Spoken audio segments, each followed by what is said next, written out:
My name is Sara Pagluica, and I am a producer for Audible Studios. I have worked on hundreds of audiobooks. I listen to dozens of auditions a year, maybe upwards of 100 plus. Today I'm going to listen to 2 narrator auditions for The Great Gatsby, and then I'm going to provide my feedback. This is ACX University.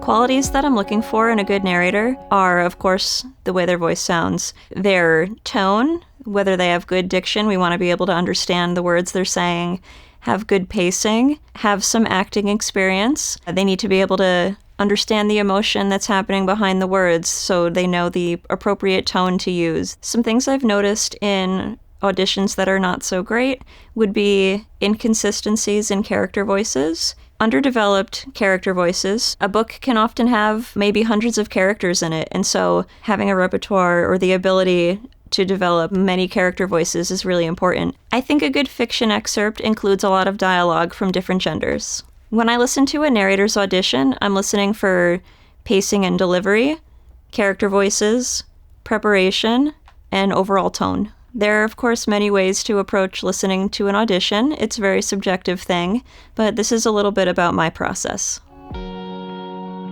First up, here's a clip of Mike's audition.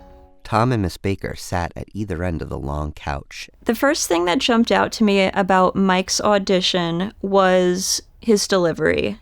Listen to this sentence.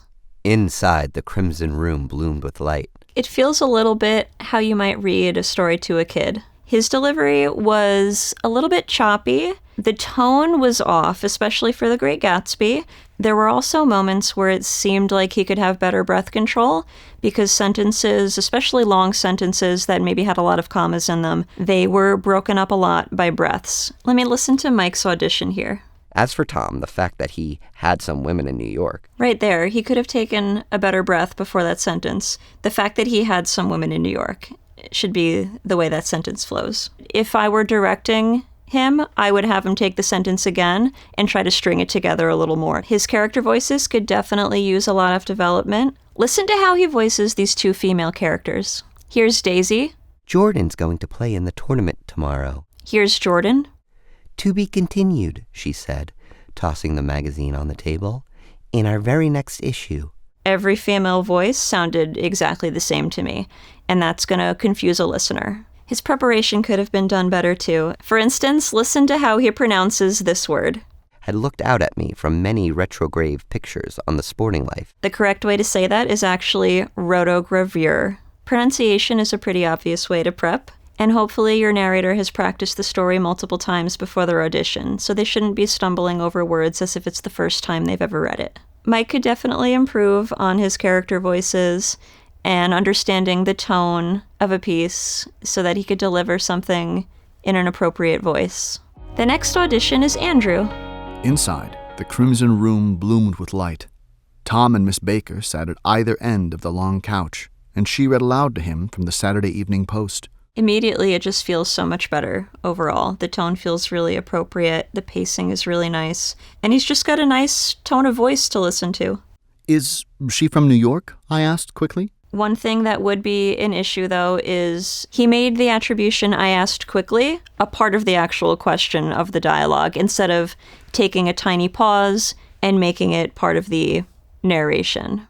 Is she from New York? I asked quickly. Dialogue attributions are things like he said, she said, he exclaimed, he asked. That is something I've noticed a lot, even from more seasoned narrators. Sometimes the attribution accidentally gets attached to the dialogue itself. Next, character voices. And you can hear he does have distinct character voices. Wake me at 8, won't you? If you'll get up, I will.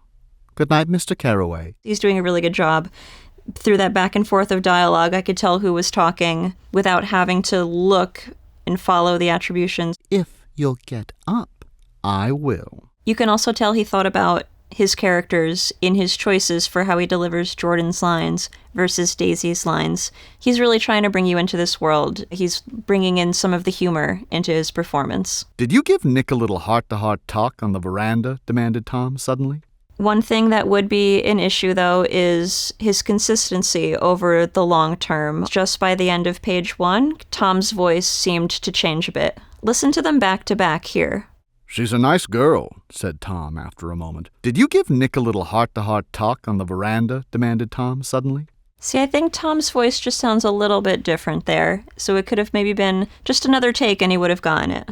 What I think Andrew did well overall was his overall delivery. As soon as I started listening to it, I thought, oh, this sounds pretty good. He had better breath control like a practiced voice actor might. I would say something that he could work on is for audiobook narration, working on his consistency, being able to sustain those character voices all day, being able to switch back and forth. I think he did a pretty good job developing his characters for the time period. If I were an ACX creator, to pick between these two auditions, I would think about who has the overall right tone, who felt right. Since this is in first-person point of view, you're also basically casting the role of Nick. Nick is the protagonist telling the story. And so who feels more like your Nick?